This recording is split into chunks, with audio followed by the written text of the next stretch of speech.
How's it going, everyone? Welcome. This is episode 30 with Patrick Woyan. We've got an amazing guest today, the mayor of College Park, a good friend of mine. We're going to find out what's going on with the latest news in College Park and see what's going on. Patrick, how are you doing today? I'm doing great. Doing great. Good to see you. First of all, I want to say, my thoughts. When I don't know when this is coming out exactly, but I know right now the Hurricane Ian is devastating the coast of the United States, and certainly want to express my prayers and thoughts. Send love to everyone going through that right now. Hope that we keep that devastation to a minimum, but I know it's going to be impacting people pretty significantly. Yeah, I agree. I think it should be coming up this way too. The second wave is coming up to this area. Yeah. I think it's going to be. They say wind gusts up to 50 miles an hour, and maybe a couple inches of rain. So we could be hit pretty hard by that. Yeah, I'm praying for the family too. Thanks for that. Thanks for telling people that. That's good. I'm sure that's a big topic right now. So, Patrick, if you don't mind, I want to go into your background actually and the position you're in as the amazing mayor of College Park. We met when I had my office at the WeWork. So take us back to the beginning, how you got into the position, the terms you're serving, and what's going on in College Park. Sure. Yeah. So I've been mayor of College Park for about 6.5 years now, and I was on the council before that for 8 years.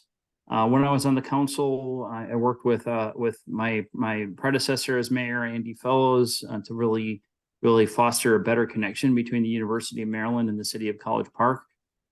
And when Andy decided that he didn't want to run for re-election again, he met with me and encouraged me to step into this role and continue the work that we had started together. Really fostering that partnership with the university has been a game changer for the city of College Park. Whereas in the past we had butted heads with them a lot. We didn't always see eye to eye on things. Now we're really heavily coordinating, collaborating together. I'm working to bring new innovative businesses to College Park, promoting things like our Discovery District, investing in new development that is really changing the city, making it a more attractive place for people, not just to come to learn or work, but to stay, to start new businesses, to be in a great community, to have great public places that they can go to, experience great events. It really is changing College Park for the better. Yeah. What have you seen actually happen during your terms? Like any big things happen? I know Route 1 got redeveloped. I think you have a new city hall now. Yes. Yeah. I think that's what I'm most proud of is we built this new city hall, and it's not just a city hall. We, for the first time in the history of the world, from what I know, collaborated with a university to create a building that is both the civic space, a place where the city council meets and where the city government has its offices, and the community can meet, but also a workspace for the University of Maryland. And that's really made a difference because it's brought a lot of people, a lot of new employees right into our downtown core. We acquired access directly on Route 1, Baltimore Avenue, our major thoroughfare, that we've turned into a public space. We've been holding monthly events there, and we plan on doing a lot more with that space in the future. I regularly walk by there and see people out enjoying that space, sitting out on a nice day.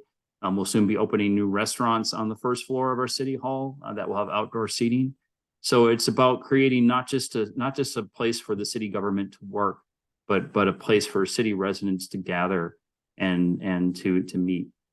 Yeah, so I think you're really fostering a sense of community, which is something you're excellent at doing. That's why you keep getting reelected as mayor, because people love you, Patrick. So what's on the current agenda these days? What's coming up? What's your current agenda coming up today and the future? Yeah, so there's a lot of new things that we have going on right now. One thing that we're very focused on is on racial equity. And when we, in the aftermath of the killing of George Floyd, we passed a resolution recognizing that Black Lives Matter, but we didn't just want it to be empty words. We wanted to really follow through on that commitment. And as part of that resolution, we committed to pursuing restorative justice in the community of Lakeland. Lakeland is the historic African American community in College Park that was largely displaced. About 2/3 of the residents were displaced in a urban renewal program in the 1970s and 1980s. And we committed to doing what we can to first of all acknowledge that the city was in the wrong, to apologize for that, and to work towards making that community whole to the greatest extent possible. So we've been working with the residents of Lakeland, both current and former residents of Lakeland. We've been working with the University of Maryland and Prince George's County to really invest in that community and to make positive changes there that will help that community thrive in the present and in the future. Yeah, so the racial injustice is a big thing. That's pretty good that you're making an impact there. Sure, the community appreciates it. What do you think people can do to help change things or continue along with what the things you're trying to accomplish? Is there anything people could do together? Maybe socially, we could follow some direction. What's your opinion on how community can do better? Yeah, get engaged. The first part of that restorative justice process is all about gathering information, getting the community engaged, and understanding what the greatest challenges are that are going to impact the community of Lakeland in the future. And this effort, it's about Lakeland. That effort is about Lakeland, but much more broadly around the city. We're working on new ways of engaging with our diverse community. We know that historically, we oftentimes when we look for public input, we hold meetings weekly and we expect people to come to those meetings and get their testimony, and that just doesn't cut it for a lot of people. It leads to the same people coming over and over again, and we need different ways to engage with people, different tools. We started a couple years ago to do a randomly selected community survey, statistically valid, statistically significant, and really to analyze the data that we received there by race and ethnicity, by income level, so that we can understand better not just how we're serving the residents of College Park as a large group, but really dig into how we're serving the diverse communities, our African American communities, our immigrant communities, the students that live in College Park. And I really want to encourage people to find ways to get involved, to get engaged, because we really want to hear from everyone in College Park, not just the people that have historically been the ones to come to meetings, and not just the loudest voices in the room. We want to hear from everybody. Yeah, so more engagement from the community, try to get their voice heard more. So that's it. That's a good point. Hopefully people will follow this show and see that they could come by to these events. When do you have the meetings, the town halls, etc.? So regularly, whenever we have an initiative, we're now hosting community engagement events that we can that people can come and provide their input. Even I mentioned our monthly events that we were holding at City Hall Plaza this summer. Every one of those events, we had tables up where people could provide input on different projects the city is working on. People should regularly check out our website. We also send weekly email. I send out weekly emails to the community where you can find out about different ways to provide input online. So there's a ton of different ways that people can get engaged. Great. That's good to know. I'm going to make sure my audience and everyone out here goes there, go to the town hall, people, help Patrick, engage in your community, stay active. So we've got another good question I had earlier before you came on. People wanted to know, Patrick, why did you choose to become the mayor of College Park and not the senator or something else? What is it about this position? Like, what drove you to do this? You like helping people? Yeah, I do love helping people, but also, and I love local government because when you're in local government, it's the local government closest to the people, and people know where they can reach me. And I put my contact information on the city website so people can call me up or email me and let me know what they're thinking about, ask me questions. If they have a problem that they need help dealing with, I can help them deal with that directly. And that's really fulfilling to me. But also, there's really exciting things happening right now in College Park. the innovation that I talked about before, the partnership with the university, that really provides us an opportunity to transform the city, make it more of a college town. And that's kind of a loaded term, but to me, a successful college town is really one where you have those exciting places, the places that people want to be. You have great local businesses. You have a diversity of different things that people can experience, and we're developing that in College Park right now. So it's really exciting to be a part of that, and that's why I wanted to run for mayor. That's why I love doing this work that I'm doing in College Park. That's great. I'll make sure I include a link to your email below so people can reach out to you. So moving forward in the future of College Park, you have I think another year, 2 years left in your term. Yeah, I'm in my fourth term right now, my fourth 2-year term, and I will be up again next year, next November. Well, I really hope that you become elected for mayor, and if not, maybe go higher in government. Maybe, what if I decide to run for president? Would you be interested in running as VP? Are you ever interested in something moving up? Or, I mean, we love the Yeah, position you're in, but what's the next step for yeah, Pat?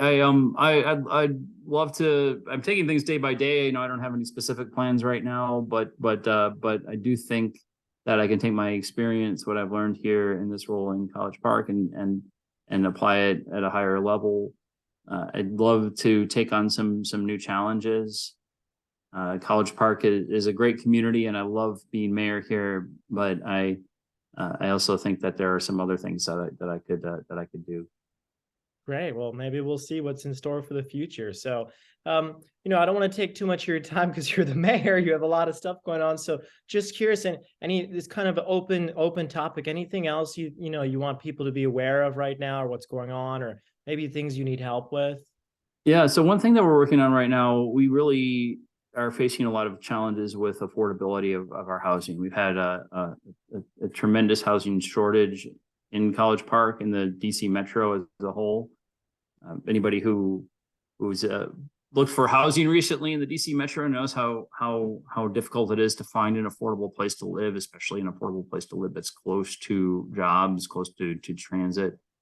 And my husband and I moved to College Park in 2003, in part because it's an affordable place to live, but it's becoming less so. And as we see, the Purple Line is currently under construction. That's going to finish in a couple of years. And even in the last couple of days, there was a study that came out that talked about how unless we take active steps to make sure that there are affordable places for businesses to stay, for small businesses to stay, for people to live, unless we really are proactive in addressing this, then gentrification is going to occur and it's going to become less affordable. So we are looking at ways to build more affordable housing into College Park. Right now, fortunately, we have 3 projects that are either under construction right now or are going through the approval process that are affordable housing projects that will help. One is being funded by Amazon with their HQ2 in Northern Virginia. They've that's under construction. They committed to investing millions of dollars in affordable housing around the region because they want to make sure that their employees have a place to live. College Park is just a short metro ride or away from Northern Virginia, where Amazon HQ2 is going to be. So they committed to investing in affordable housing right at the College Park Metro Station, and it's one of those 3 developments. So we're going to see hundreds of new affordable housing units come into place in the next few years, but it's still not enough. So we're looking at ways as a city to make sure that we invest in that and to bring in developers who are going to apply all the different tax credits, all the different programs, the funding that's available for affordable housing, and build more affordable housing. We also are working on what's called a community preservation trust, which is a complicated concept, but essentially what it is the trust will invest in purchase land that that single family homes are on, and then make those homes available for people who will live in the house and take care of the house and own the house. So it makes that housing more affordable because the trust owns the land under the house, the homeowner owns the improvements, and as the value of that home goes up, it helps the community preservation trust recoup its investment, and also the homeowner to build wealth and build resources. We want to prioritize making those available for people who are under a certain income level, so that it is available as affordable housing for people who are part of our workforce, our teachers, our public safety officials, the staff who work at the University of Maryland. So we are doing that to invest in affordable housing, and we won't want to. We're putting that together right now, so we're hoping to roll that out officially in the next year. We just hired an executive director for that trust, so that will be rolling out in the months ahead. I encourage people to spread the word about these things that we're doing. If you are looking to purchase affordable housing in the DC metro, come and check out what's going on here in College Park. And we also have some other incentive programs available for people who are purchasing homes and work in the city. So get to know about those and look at College Park if you're looking to move, because there's a lot of exciting things going on here. Amazing, Patrick. You're doing it all, from affordable housing to getting the community engaged. We see why you're one of the best mayors in the country, actually, in my opinion. I think you're one of the best in the world. So just curious. Thank you. You're too kind. The last thing also, I've noticed, you're very active on social media too, which is great. You post your local restaurants you go to and stuff. I think that's amazing you're doing that. Just curious, are you helping to promote the local businesses? Yeah, and that was something. Obviously, the last few years in the pandemic have been really challenging, especially for us here in College Park. At the beginning of the pandemic, a lot of our residents just left because they were students, and then the university largely shut down the student housing on campus. So we lost a lot of our residents. Our businesses lost a lot of their customers. And what we wanted to do was make sure that we supported those businesses to get through the pandemic. Unfortunately, we lost some much beloved longtime College Park establishments, but we wanted to do whatever we could to keep our great local businesses running. And one of the things I just decided to do as mayor was to promote, because I have a pretty large social media following. A lot of people follow me on Instagram or Facebook or Twitter, and wanted to make sure that people know that they can still buy great food from our local restaurants. So starting right at the beginning of the pandemic, every weekend, sometimes 2 or 3 times in a weekend, we would order carry out, bring it back to our house, and then post a picture of what we were eating, tag the restaurant, and put that out so that people knew that they could get food from these great local restaurants. And people want to know about the diversity of restaurants that we have in College Park. I over the first 6 months or so, between restaurants in College Park, neighboring Greenbelt, Riverdale Park, Beltsville, we managed to do a different restaurant 2 or 3 nights every weekend, and did not duplicate a single restaurant. So I was happy to say that we have a great diversity here of restaurants, and I really encourage people to check those out. If you want a recommendation about what our favorites are, I'm happy to share those, although it's a little bit like picking your favorite child, because there are so many really good restaurants. It's hard to pick. Yeah, so you really helped even contribute to the businesses yourself, because you're supporting them. And every time I see your posts, I get hungry and I want to eat whatever you're doing. So I definitely think it's working. So yeah. Patrick, I really appreciate. Anything else you want to mention to the folks before we wrap up? Yeah, just for those I should mention too, we still have grant funds available. We from the beginning of the pandemic, we got some federal relief funds, first through the CARES Act and then the American Rescue Plan Act. And we made those available to both residents and to local businesses through our relief programs.